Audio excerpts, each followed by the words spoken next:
of dropping leaves of color for children's play.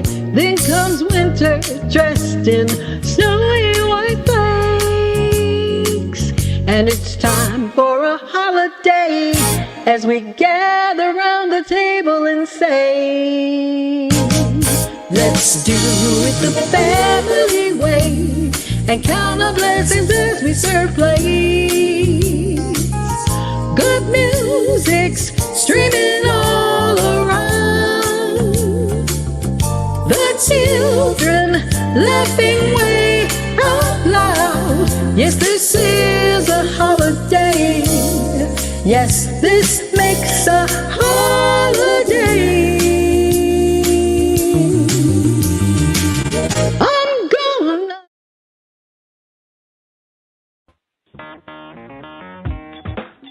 Women have the power to transform this world. We can end crime and violence if we all agree to do one thing: share. Let's share our wisdom, share our time, share our talents, share our finances, but most of all, let's share our love. This is the female solution.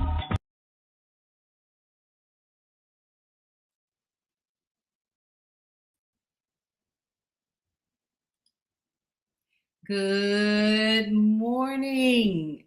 It is Friday, the day after Christmas, one of the biggest holidays in the year. And we are here together again, live this time, no reruns, here with Coffee Break. And I'm Senabella, your host. And I am elated to be here and very, very excited to share whatever the conversation may bring up and how we discuss the holidays. How do you feel about them? What have they done for you all your life? And now that you are in control of making decisions about holidays and family and friends and people and how you spend your money and how you worship the holidays, how's all that making you feel? Are you governed by your instinctual feelings or your legacy that you've inherited for how you celebrate? And why are you celebrating? And how's that celebration working out today, given so many things that are going on around the world that are making us take a closer look at ourselves as to who we are as people? And how is that influencing the feel good of who you are in your life? Well, I'm talking to you here today, and I'm looking forward to hearing from you, sharing with me your thoughts, how things have worked out for you, and how that's going to transform you into, say, the future better person that we seem to be going towards. Like, what are your real, true desires to see the future best of this world? And how do you see yourself in it? And how do holidays help to reflect on your truths or values or things that you've grown into? Hey, everybody, how's my coffee breakers? I see people are in the room. Thank you so much.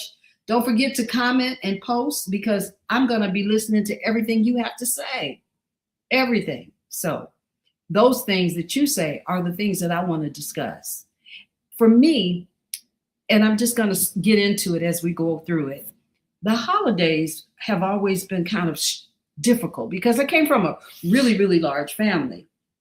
And when you come from a really large family, what it means is that there is less gifts and more of recognition. And the recognition often was around a spiritual recognition. So how does that spiritual recognition still work out for you as you get older and you realize that you leave home and now all of a sudden you're struck with this reality? Wow, I get to decide on whether I want to buy gifts or not. I get to decide on whether or not those gifts have meaning in which I give them out to other people. And I also get to have feelings about not receiving gifts. And that's a big deal. That's a really big deal. Because I also came up not having a lot of birthday parties. And really, when you stop to think about when you're celebrating, what that means, well, in my family, if you got birthday presents, that was like a big deal. And I remember having one birthday present the whole time when I was growing up, and that was on my birthday. And so on my birthday, my mother, in my 13th-year birthday, my mother brought me a bike. She bought me a bike. The biggest thing in the world. It was like, oh my God, I can't believe I have a bike. And it was the bike with the polo bars, and it was blue, and it had a bow on it. And I was shocked. I'm like, what made this here so special that I ended up having finally to get a gift? So for me, that was my first real holiday, on April 2nd, on my birthday. And I got a gift. And I saw that as very special. From that day on, I didn't get gifts, but what I did receive was salutations every birthday from my family members. And we would always rush to see who was going to be first to celebrate the birthdays. So what did that look like for you? What did that look like for you? Did you start off celebrating holidays as a whole, as a family? Or did something strike you as you got older that was something that you looked at that you wanted to celebrate?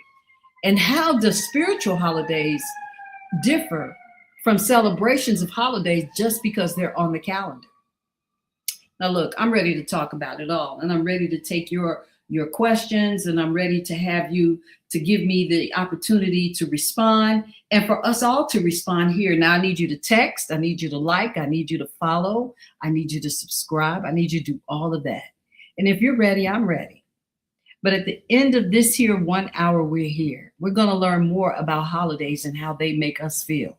Now, we just came out of Christmas, and Christmas, in my opinion, I remember one Christmas, my mother bought in this wagon, and it had toys all in it. We were like, oh my God, we just like got rich or had a gold mine all of a sudden. So you can imagine what it was like for us to have 13, my mother had 14 kids. And then all of a sudden you see a wagon come in, but it was the Catholic school that sent over a donation. And so we were sitting on the sofa and our little legs were hanging off. And I remember we were singing Silent Night, Holy Night. And I was crying because the song was kind of eerie and I never liked it, right? We didn't do the Jingle Bell stuff until later in the day. And our food was not like a big Thanksgiving kind of thing, but we did have something special. We might have had sugar toast with cinnamon. I mean, talk to me. What did you all do? I'm waiting. Where's your comments at? Where are your comments at? That's what I'm looking at. I'm looking for them. Let me say, all right here. I'm looking for them. Let me see what I got. Well, as soon as you post something, I'm going to put it up and I'll respond to it. But I'm going to tell you right now, having that cinnamon sugar toast, having that cream of wheat to go with it, and maybe some peaches a little later in the day. And we rarely ate meat because there was just a lot of us. And so we celebrated with things that were very simple, but made the day special. And then we all prayed. We all went to mass. We all put on our little clothes, and we were always allowed to wear the kind of clothes we had on that day, the whole day through. How did your family celebrate that? For me, look, let me tell you something. I'm like, hey, here we go. I'm all over it. I'm like, just let me get a chance to celebrate a holiday, and I was on the go. So now as an adult and I had kids, I didn't really get into it that much. But by that time, my life had transformed and I was married to an Islamic man. And then again, the whole holiday thing changed. So even having the slightest holidays as a Catholic and then becoming Islamic, oh, what a big difference. It wouldn't be until much later in my life, like almost now, if you want to really be honest, that I sit down now and I say, let me do something to prepare to bring my family together. And holidays are most often reflective of families coming together. How did your family come together? What did you do? What became the honorable tradition? And if it was around Christmas, did you celebrate the birth of Jesus? Did you celebrate it as a season of giving? Did you go and sit your kids on the lap of Santa? What did you do? How did you celebrate? How did that affect you as an adult? And what are some of the things that you hold truth to now? A lot of our community has become split into sort of this sort of Pan-Africanism kind of mentality. Then there's the mentality of people who are very Christian, right? Most people say that they're Christian. Now people are comfortable saying they're Islamic, right? And most people just celebrate and follow the lead. What have you done to know who you are? For me, I'm guided by my spirit.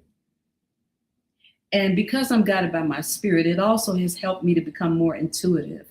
I'm more capable of looking at things from a more practical place. I make my decisions and I do everything that way. But I also like to celebrate with other people what they believe. I believe if you believe in something, it's enough for me. I don't have to convince myself that what I'm seeing and what I'm going through is something that's different or better than you, you know? And let's pull up some stuff here because I'm going to show. We got Rodney Gibson. Hey, Rodney, good morning. Good morning. Oh, Rodney, first of all, if you heard the song on the open of my show, or if you heard it yesterday, we posted, this is Rodney Gibson, the producer and partner on my new song, This Is a Holiday.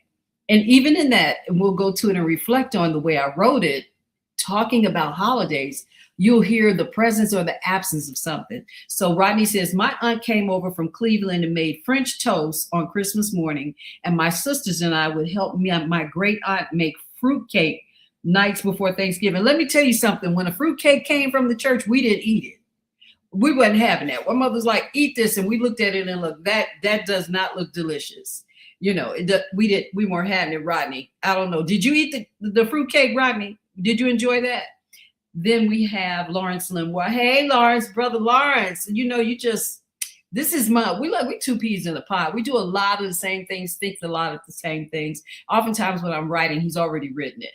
He says he was looking at houses with Christmas lights, visiting Santa at Evergreen Plaza. Is that what you did growing up? Or is that what you do now? Is that what you do now? Oh, Tyrone Muhammad. Hey, brother, how are you? Salam, salam. Best wishes. How are you? Now, Tyrone, you know, I'm pretty sure you got a lot to say about Christmas and all of the things. So chime in. Let's hear what you all got to do. I love seeing all these brothers in the room with me this morning. I take all of that. Yes, yes. Good morning and good morning. And he said, yes, he did. Rodney said he ate the fruitcake, and I'm finna make one just to honor the memory of my great aunt. Oh, that's really, now you know what? You touched my heart with that. Because traditions are passed on through holidays, probably more so than they are any other times in life. The tradition of funeralization is a given. Everyone's going to do it. The tradition of birth is a tradition. Everyone's going to have it, right? Life and death. The tradition of birthdays, everyone's going to have one. So people feel pretty inclusive around those times, right? You look, it takes a lot to celebrate when you have a lot of people to celebrate with. And it's harder to celebrate if you're a single child. My mother was an only child. She had 14 living children, 16 she birthed. So can you imagine what it was like for my mother? We got my sister in the room this morning. Good morning. Have a blessed day. You too, Nifla. Now she's the youngest of my crew. She's down at the bottom. So it would be interesting if she stayed here to share with me her thoughts about holidays. How did it feel to you? And what do you do now, Nifla? And this is my sister, so we're gonna make sure she gets something in before she walks out of here. Yes, it's really important. Now, so Rodney, if you ate the fruitcake and you make it now, what else are you doing that is around Christmas that you say is more than just a tradition? Is it spiritual for you or what? Oh, that's my cats. That's my cats. The 13th. What's the 13th? Oh, of course, she's the 13th child. Hey, you're the 13th, but you're really like the 15th child because mommy had 16, but you're the 13th living child. Look, I keep hearing my cats run around hissing, so I don't want you to think anything's falling apart. It's going crazy over here. Anyway, I want to talk about holidays because they're important, because they're shaping who we are. We live in America. Holidays are not really the holidays that we think they are. They have been turned into a sort of a way of creating economics in America. And the rich are richer because of the holidays. And holidays are political more so than they are governed around what they're being celebrated for. Because politicians can make holidays so. And even the birth of Jesus, as to when they say he was born and the time that we celebrate Jesus's life, is totally different. One says September is when he was born, around that time, but it was celebrated in December.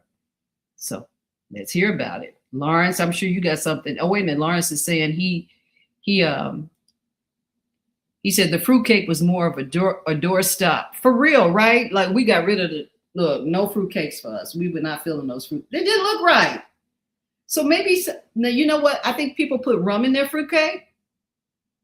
I'm right? Yeah, people put rum in their fruitcake. And exactly, what are you saying exactly to Tyrone? Okay, he says, long time no see. I don't celebrate any holidays. Every day should be a holiday, truthfully. And what would mandate that every day is a holiday?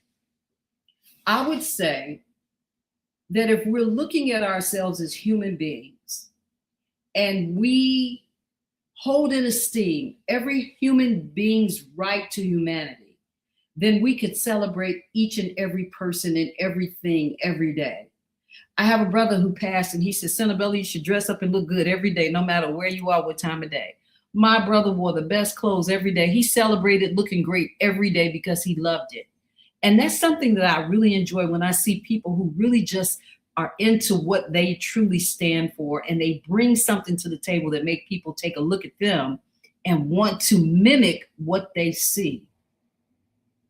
Are people mimicking what they see in you? Have you become a standard bearer? There is no holy in what? There is no holy in holy. Oh, wow. You want to expound on that, Lawrence? It isn't. There isn't no holy in holy in holiday. That's what you're talking about, right? Yeah. That's a big one right there. Oh my God. Ronnie says, yes, it's spiritual and fellowship. I visited with my daughter's boyfriend's family Christmas celebration, and it was so lit. They are a lot like my family. Growing up in Detroit, we visited other families, going from house to house on my on my block in Detroit was a special thing. So much to unpack on this topic. Let me say how true that is.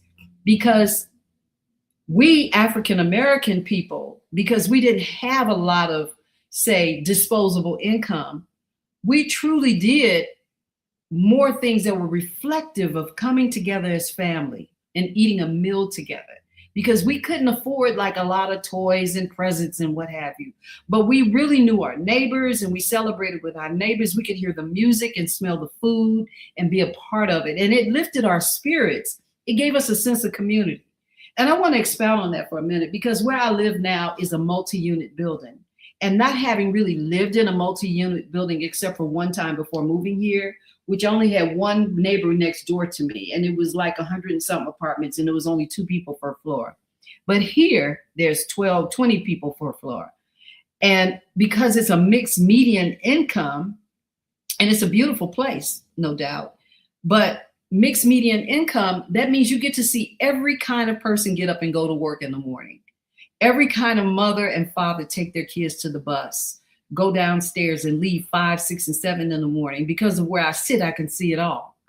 But having come here, what it did for me is elevated my consciousness about how families actually work around holidays.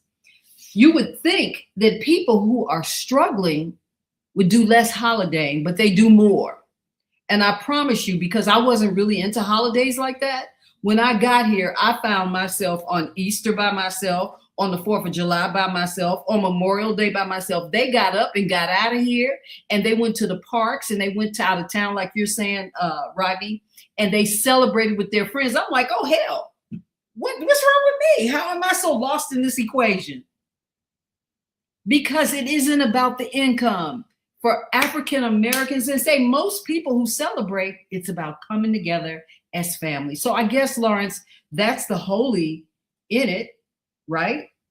And you said we celebrate the birth of life and life of Jesus by applying the principles and values he demonstrated daily.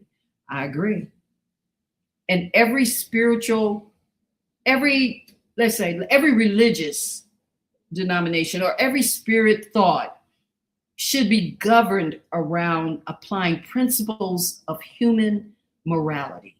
And that's one of the reasons I do love the story of Jesus, because I love that he was about love, right? And today I kind of feel like I'm that love chick. Everything to me is about love. So I'm putting love into everything I do, from the way that I look at a person. In fact, living here, I've learned to speak and talk to more people than I ever thought I would in life. Hey, Miss Bella, whatever. My sister says holidays are for memories coming together as a family. It's essential because it helps you to survive. You're right, Nifla. It does. It helps you to overcome. It's like you get that moment when your family shows up and you have reason. It's so totally different than just giving gifts. But do you give gifts? And if you don't give gifts, how do you feel about it? How about that? And hey, Robert Yarborough, you're here. Good day, brother. Good day. Good to see you. He says, even though the holiday thing is questionable, we can use Love Wave during that time to connect to the one God. Yes, we can, Robert. We could do that. And speaking of that, I'm going to go to a break shortly, and we're going to talk more about the Love Wave. Thank you for sharing that, Robert. I love that. It's good to see your face. Keep on talking to me.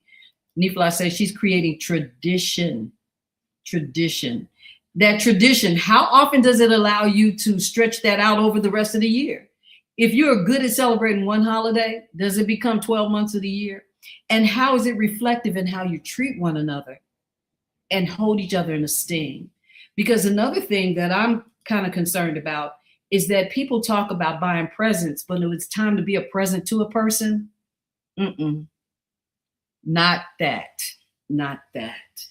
The judgment, the talking down, the lies that you create in order to be seen first, all of those things start to come out. All of the cracks in your character start coming out.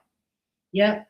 We got a lot of healing to do. We got a lot to do. But interesting enough, today we have some really dynamic men here who I know are sound, profound men. I know this because of my communication, because of reading and following and understanding that. Yeah, I am that love chick. I'm totally that, Lawrence. Without question. I don't know if it's going to be the next album, that love chick, but it's cute. I might try to show that, that love chick. Yeah. So Robert says, even though the holiday thing is questionable, we can use the love wave. So let me just take a minute and look at let me see what Brother Muhammad is saying. He says, no such thing as Jesus' birthday on Christmas. There's truth and there's falsehood. We should know the difference, people. I think people are becoming aware of it. But you know what? When a timestamp is a timestamp, if what you believe can be used in that timestamp, and you can create your own medium of how you feel and behave about stuff, because even Islam honors Jesus's life as a prophet. So I don't think it's about us rejecting whether the time is right, because it's a lot of false information out here, Tyrone. We'll be going day and night trying to figure out everything from Memorial's Day, you name it, everything. We'll be trying to do that all day. We could argue and fight about who invented what first, but how do we come together and agree on the humanity? Why don't we have a humanity year? A year of humanity, a whole year. I'm just saying. How about that?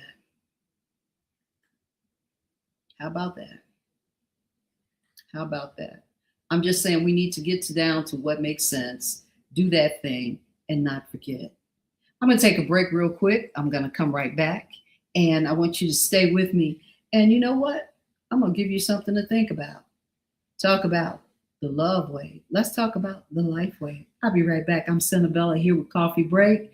It's great to see you there this Friday as we talk about holiday and the holiday of love. Let's have a whole year, a holiday of love. That's what I'm thinking about. I'll be right back. Everything we're made of contains light.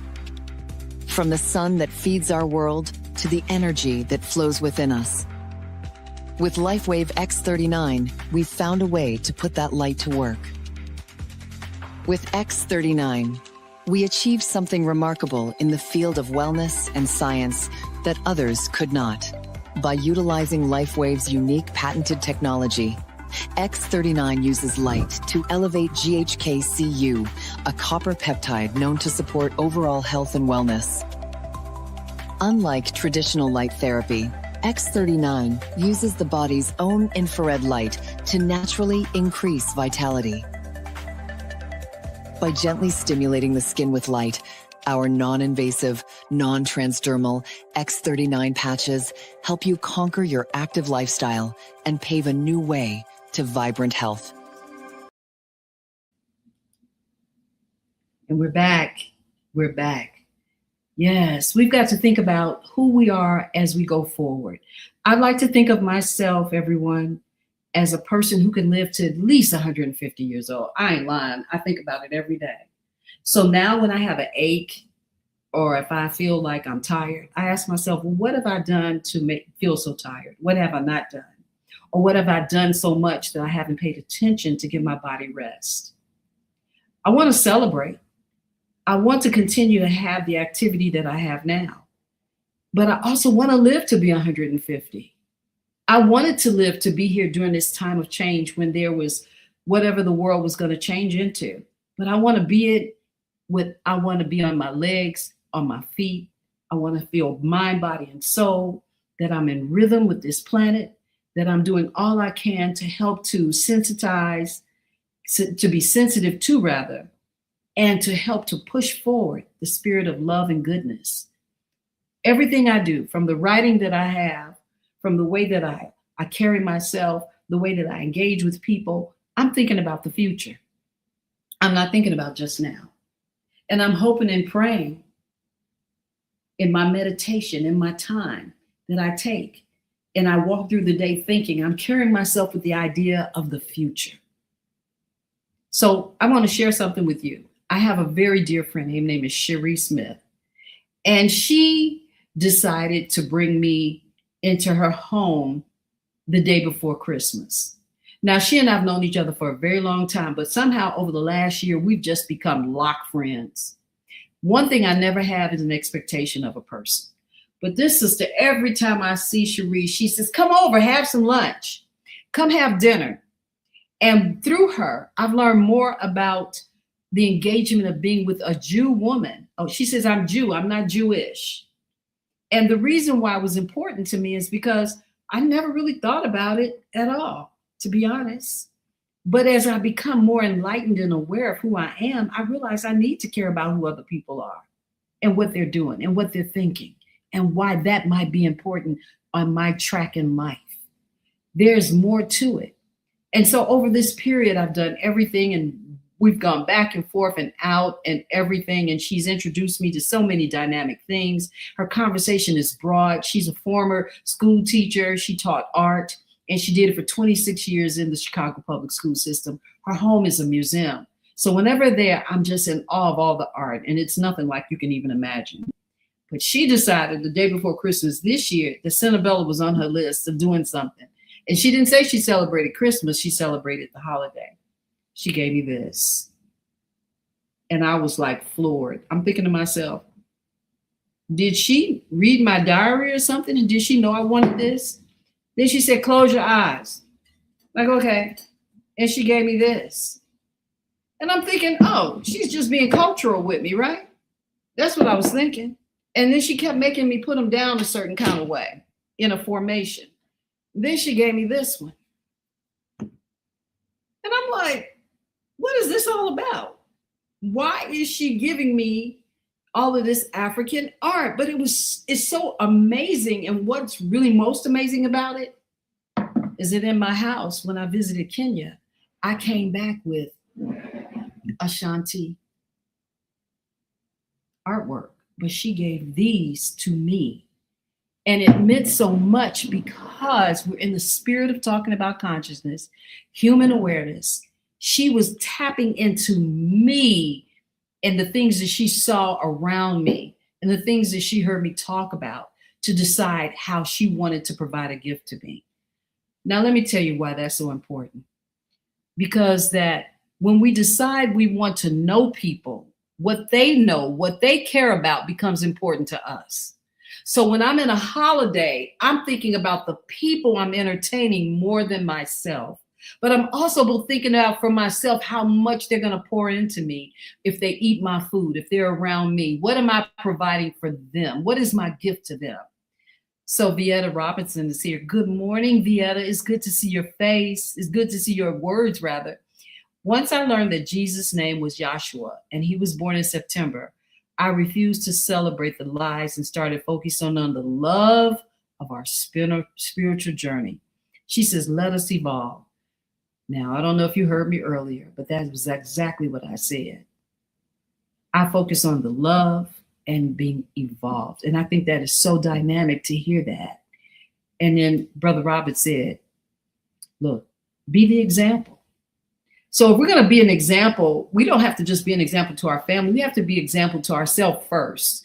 I check myself all the time. I'm like, okay, Senabella, is this really your intention? And even when I'm in prayer and meditation, I'm like, okay, I'm not here really to ask for nothing today, but I'm doing a conscious check. Am I transforming into what I say I am and what I want? How am I meeting that? There's a lot to come from it. That part, come together as humanity. Yeah, Rodney. And one of the things that happened in our time with this here song, right, Rodney, is that we were transforming as people, right? And it was our first project together. And so here I was about a month ago, and I wake up and I sit at my window and I get 2 new songs. I say the ancestors send me songs all the time. And I'm thinking, who do I want to record this song with? Because traditionally I've been with Robert Irving, 3 albums, great music, super composer, hard to move away from. But my spirit kept telling me, find someone else. And I'm like, okay, let me go find somebody else. So I am just led to call Rodney. And in doing so, I remember why I was so drawn to him. Beautiful spirit, wonderful human being, always so kind, so thoughtful, so caring. And my song, The Holiday, when I sang it, I said, this is something I really feel good about, and I want to go ahead and get it out. And he said, Senabella, I'm so busy. I got all this stuff going because he started his own label. He was doing all kind of things. He's a family man. And I was like, well, just let me know. And he called me back the next day and he said, Senabella, I'm going to put this stuff aside and we're going to do it. And I'm like, what? He said, yeah, that's what I'm going to do.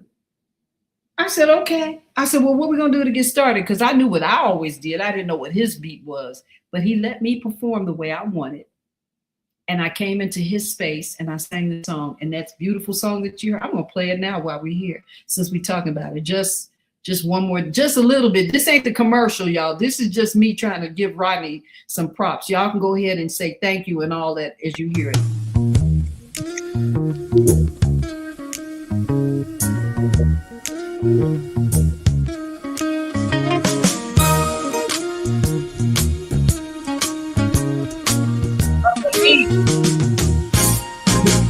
The season is changing and people are moving all around. The colors of autumn as leaves fall on the ground.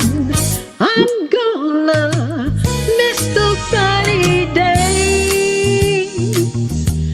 And oh, how autumn has its ways of dropping leaves of color for children's play. Then comes winter dressed in snowy white flakes. And it's time for a holiday as we gather around the table and say, let's do it the family way and count our blessings as we serve plates. And so that was it. That was the point. My point was, this is a tradition and a holiday for people. So I want to add to the stage Dr. Latif, my dear executive producer, the founder of this beautiful broadcast that we're in today, and so many others, so many new ones. In fact, as we're here, when we take our next break, you're going to find out about other shows. They've come raising consciousness in so many different dynamic ways. How you doing? I got you up really early, late last night, had you up early. Everyone say hello to Naima. Hi! Happy holidays. Absolutely. Oh, You You know, know, you got sisters, so you know I got sisters, but you got sisters. yeah. So what was it like for you on the holiday, girl? Well, our family, our parents, they really tried to make it a big thing during the Christmas holiday. Well, one of my sisters was born 3 days after Christmas, so then we're still kind of celebrating even after Christmas with her birthday. And then my other sister, she was born on January 1st, which was New Year's. So that this whole season was a big celebration for our family all the time. And my parents were really into making it special, you know, the whole Santa Claus thing. I think my father got one of his friends from his job to come and pretend to be Santa Claus one year when my sisters were very, very young. I think it might have even been when I was still a baby, but they recall that. And, you know, so my parents really, I mean, they had a sense of humor. They tried to make it fun. I guess they spent a lot on gifts, or at least they gave us major gifts that I remember, you know, the dolls, the toys, all that sort of thing. So growing up, this season was always a big deal. So you mentioned earlier about marrying a man who was of the Muslim faith. Well, when I converted to Islam, and then, you know, I married a man who was Muslim, and the whole Christmas tradition wasn't part of what we did, we had to try to figure out, okay, what are we going to do? How are we going to fit into the rest of the family that's really into Christmas and not make people feel bad? So we, over the years, we had to figure out a way to participate and still, you know, maintain our traditions and beliefs and everything, but understand, like you said, it's about family gathering. Don't bicker about, oh, we believe this, or Jesus wasn't born there, that wasn't his name, blah, blah, blah. You know, just enjoy the family, because we're not going to agree on the religious doctrine right now. But so what? Let's just have fun. Let's just enjoy each other. And I think in some ways the gifts did become a problem. The gifts have become a problem because it became a race for who could buy the best gift, how it make you felt and made you feel that you were important. If somebody bought you a gift, it made you feel like they really were into you and they cared about you. Well, I remember one year my aunt on my husband's side, she was on dialysis, you know, and around Christmas one year, she had to go into the hospital. When she got out, it was around Christmas. She just felt so bad. I wasn't able to buy anybody any gifts. And she just lamented about it. She felt so ashamed that she couldn't buy gifts. And we're like, but it's okay. You know, we know you've been in the hospital. But for her, it was like, that's the worst thing. I couldn't buy gifts for my children and grandchildren, you know, because this is part of the conditioning. And you've ever been through a situation where you're exchanging gifts, and maybe you got somebody something and they were not expressing gratitude, and they make you feel bad, like your gift wasn't good enough. That's a really bad feeling to experience that. And that's not in the spirit of what it's supposed to be about, because you don't know what a person's financial situation may be. You don't know what their health situation might be. So if you approach it like, well, you didn't spend enough, or whatever it is, you know, that's not loving. And how's that reflecting the one we know as Jesus, Yeshua? How's that reflecting that spirit when you're mean to somebody because you don't think they spent enough money on you, or whatever the case may be, or they didn't quite get something that was your favorite color, whatever the thing is that you don't like, instead of appreciating, oh, this person wanted to show a gesture of love. So a lot of the conditioning that we've been through is very unloving, even though it's supposed to be celebrating somebody who exemplified love.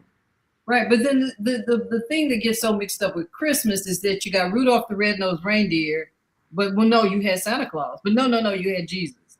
So it's like, wait a minute, is it Jesus? I mean, like every cartoon is about Santa Claus. It's not about Jesus Christ's birth. You know. Yeah. And what happened was Charlie Brown's Christmas was about a depressed kid. Always our favorite cartoon me and my sisters watched every year, and I'd always cry when in the part when they came around in the tree that little pitiful looking tree that he got, and they talked about him, and then when they came and fixed it up, you know, and they standing around the tree go, ooh, and I started crying because I was always a crier, you know. I know y'all laughed at me. You were a crier, huh? I was a crier. All the sad movies, I'm crying. But you know, during the holidays, if you came together as a family, it's also you knew whose side you were on. Yes. Holidays, you come together, you could tell because you corner together in little groups with people, And that's how you knew who was close to someone or who you weren't close to, right? And then as you grew older, you say, we were always close. You always got me, right? And so you huddle with those people. And those become traditions too, right? Yes. How Family. we behave with one another. Yeah. Oh my God. Yes, yes. But I think a lot of the mix up of all the different things, the Santa and so forth, what happened was you had all these various European immigrants coming, bringing their traditions, bringing their culture. So they tried to make it all fit. So that's how the birth of Jesus ended up December 25th, because that was a European celebration, I think in Sweden or something, It was about celebrating the winter solstice. There's the light celebration of light. Yes, and then there was the figure in their tradition, Kris Kringle, who gave gifts and all of that. So it's sort of try to mush it all together and make it all be the. Really just to be inclusive for marketing, so people would buy gifts, right? That's what it came down to. Include everybody, that way you can market to everybody. And then the gift thing, okay, well now these stores can really come up with a strategy to make us buy, because that's why Black Friday is called Black Friday. Companies operate in the red all year, but on that Christmas buying day after Thanksgiving, they finally get in the black. So that's why it's called Black Friday. Yeah. Lauren said, our Christmas dinner rivaled He said, our Christmas dinner rivaled Thanksgiving dinner. That was worth waiting for. Now, our Thanksgiving dinner always rivaled Christmas dinner. Mm. In fact, it's still true today. On Thanksgiving, you get the meal. Yeah. You kind of get some meals. Like my children and I, it's more like you doing breakfast? Like whoever, I did dinner, whether I celebrated a holiday or not, I'm gonna cook, right? But I'm cooking because I want them to come stop in and just eat something, stay a minute and go. And even if they don't, it's that I've done it. I make my home ready to receive whoever's coming through. It doesn't matter to me, but at the end of the day, I kind of feel like what I do is reflective of what I look to have, I hope to have, Well, I think I think also things change when your children grow up, and my parents, at some point, you realize that things have shifted and everybody's either off to college or something, but that 1 year when you realize you're doing all these things for the children and there are no children. Mm-hmm, and I think that's when families realize a lot of the things that they did, the decorations, the food, and all that stuff was for the children. And then there's that moment when you realize everyone has left the house and you don't have any children anymore. And then, some years later, you come back and you maybe got grandchildren, and you start that whole cycle all over again with planning the decorations for the children and the gifts and the toys and all of that. But there is a certain amount of social pressure. And you mentioned the finances. There's a certain amount of social pressure to function financially. And so people who are going through difficulties, and I've had a lot of friends talk about how they were made to feel ashamed when they didn't get new things for Christmas. And they go back to school and everybody's showing off their new things and they didn't have any because their family didn't have money. That part, what you're talking about now is what I really was thinking of when I decided to have this conversation. It's how gift giving framed how we saw ourselves and where we were on the ladder of economics. Yes. And what kind of car we would drive, what kind of place, how we kept, everything was about that. It stopped being about the example of how I love my neighbors, how I love my family, right? Or how I'm going to prepare a way for my parents if they get older, or my uncle being in the hospital.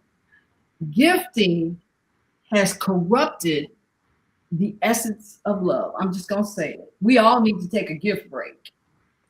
I definitely agree that the spirit behind the gifting has been corrupted because people are, as you have pointed out, are placed into categories and hierarchies based on how much money they're able to spend or how much something costs, or their clothing, how much they're able to afford designer clothing, which is ridiculous in itself.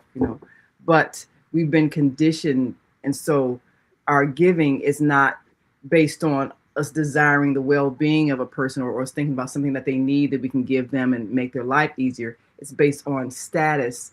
And where's the love when you decide that someone is of lower status because they don't have money? So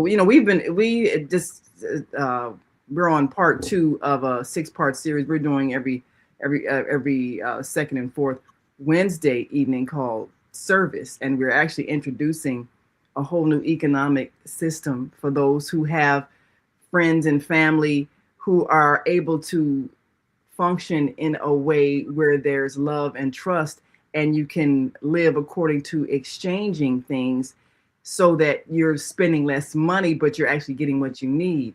And we're talking about how at some point we have to divorce ourselves from this monetary system, which is so very exploitive and exclusive, and begin to create a system that everybody can participate in, that's inclusive and is based on love, and not exclusion and hierarchies and all of that.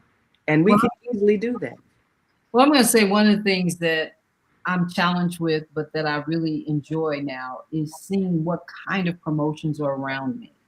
And here, one of the things I was sharing with you last night, I really love some of the promotions that are here, because they are speaking to a higher consciousness. And speaking of higher consciousness, let's take a little short break before we come back in conversation and visit a couple of our great new hosts here at the Female Solution. Hang out with us a little bit more, learn something about the rest of the hours that go on here at the Female Solution after watching this. Welcome to Master Force with Mushim Suit. Join us each week on Thursdays at 7 a.m. Central, live on Facebook and YouTube on the Female Solution page, as we dive into powerful topics designed to assist you in mastering your life force. Our conversations feature a diverse lineup of experts, all dedicated to your growth. Tune in weekly to discover new ways to elevate your spirit and raise your vibration. And remember, we are ascending.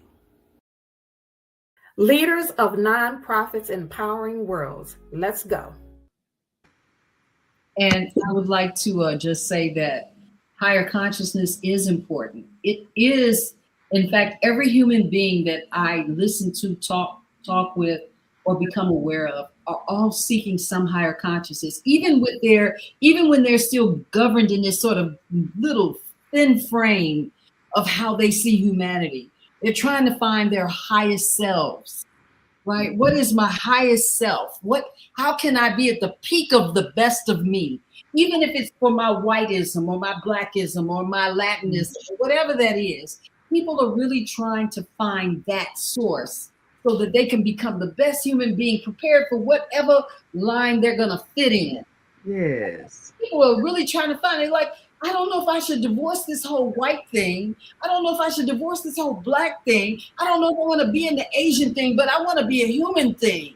Yes, that's what we have to learn how to do. I have a friend from Mauritania, where she grew up in Africa, and she was saying, in our community, you have a lot of mixture of different religions, but everybody just celebrate everything. Okay, the Muslims having their celebration, all right, I'm gonna go to that party. Oh, the Christians having their celebration, okay, we're gonna go to that party. So it wasn't a thing of, well, I have to be in this sector, this group, and we're not a this, we're a that. It's like, oh, party, let's go. What y'all celebrating? Okay, whatever it is, hey, fun, eat food. Mm-hmm. So it wasn't a thing where people felt like you can't just enjoy humanity and experience other cultures and just celebrate with them, whether you believe that particular doctrine or not. Just allow people to experience joy in whatever way they choose.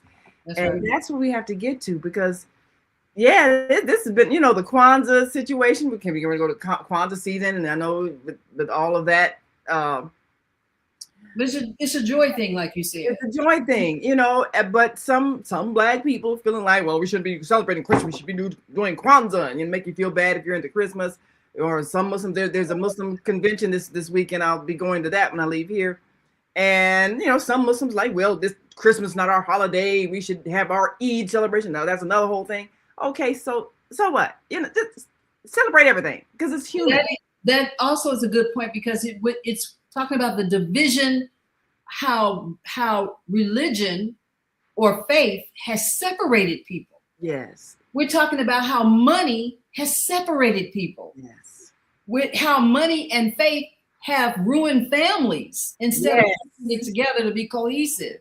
Yes. To argue about how you believe spiritually you are, instead of being governed by your path and whatever it is you believe, knowing that that person is going to continue to grow and become who they are. And even if they're stuck in that doesn't make them a bad person. Yes. Okay. I mean, you want to pray 5 times a day. It's okay if you do mass on Saturdays and Sundays. It's okay if you walk in the parade of the saints. Because at least you're living. Yes, just enjoy life. And you're growing, and you're being exposed to something that's greater than what you have every day. And when I look out my window and the trees are full of leaves, I look forward to the same day that it's snow on the ground. I prepare for all of it. When I see the homeless man, I don't see him different than I see the man in the Mercedes Benz. When I see my girlfriend Sherry, I don't think of her different than I do you, Naima. When I see my sister Nifla, I don't think of her different than I think of Johanna. They're who they are. I don't want anybody to be different and better. I don't. Yes. I like you're where you are at that moment, wherever your consciousness is, whatever happened to you in that moment. So it's important that we stop and greet and speak to one another kindly. Yes, that's the thing. Right. You know what? I got up and I realized on Christmas Day that my car was an absolute filthy car. And I said, let me get up and run to the store first. But I didn't get up till 11 something. No stores were open. Oh, yeah. I forgot. Oh, yeah, it's Christmas. You're not thinking about it the way other people thinking. A lot of people weren't, but it wasn't that many people on the street anyway. Yeah. So I went to wash my car, and this one guy was standing there waiting for somebody to come and wash their car. And I just by chance had $9. Oh. And I was going to take myself and get a donut, right? Before I came back to start. And look, I gave him the whole $9. He did not drive my car well. It was just as messy as it can be.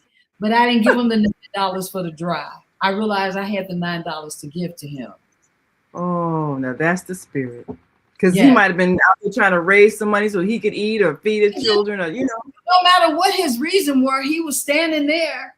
And I didn't see him as homeless, drug addicted, nothing to do, vagrant. I saw him as a man with a towel waiting for the car coming out.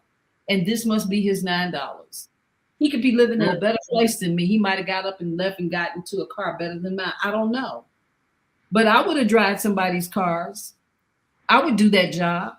I'm telling you, I would do the jobs. I would do whatever the job requires. If it means I'm going to be okay. Well, some things I won't do. I won't be a prostitute. At least I know that much. At least right now, I don't think it, unless all of a sudden my higher spiritual self, hey, go and spread your legs to the world, And I'd have to go, well, okay, let me go do it. I'm being called. Service to humanity. Be gone, go spread my legs to the world. I'm just being funny, but the truth is, What that makes me think, what is that? During the war, I can't remember which word it was. I think it might have said something so silly now, guys. They used to call them comfort women for the soldiers. Well, maybe I don't have. Maybe I'll be comforted. But I'm just my sense of humor. Okay, but I'm just saying. This might be a good time to take a quick break so we can come back and make sense out of what I'll be right back, folks. Stay with us. You want to play the Lifeway commercial? Make sure you take the I forgot to take the thing off. Really?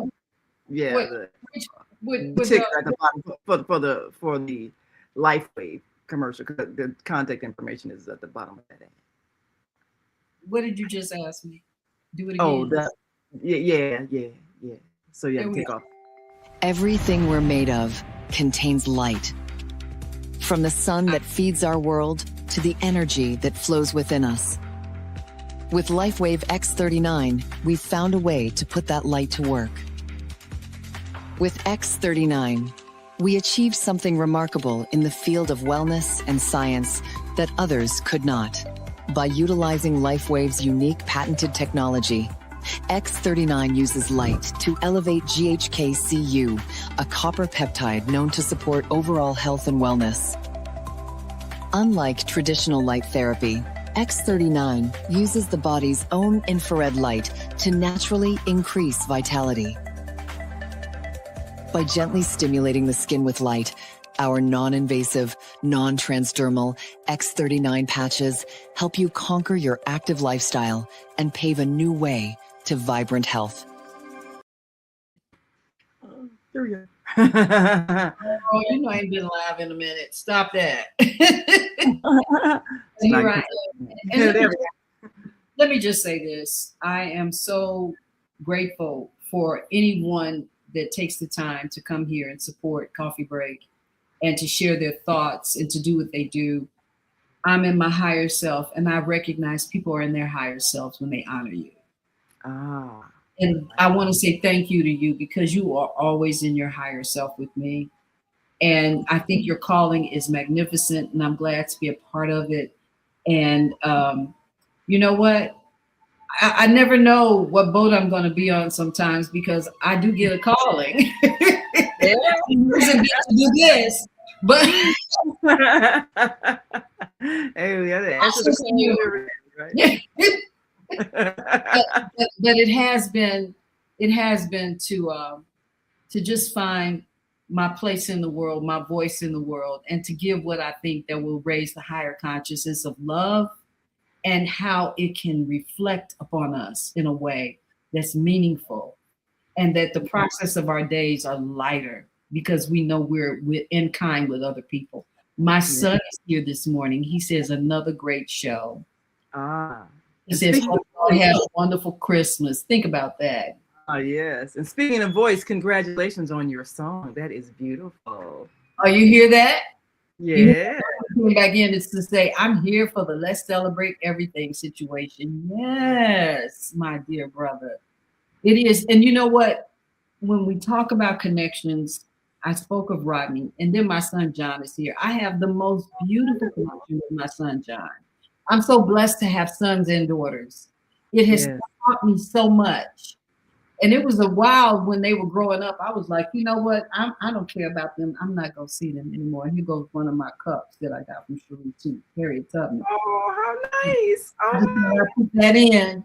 You know, this is somebody who was thinking of the things that she sees me as and sees me in terms of my home. I'm just so grateful.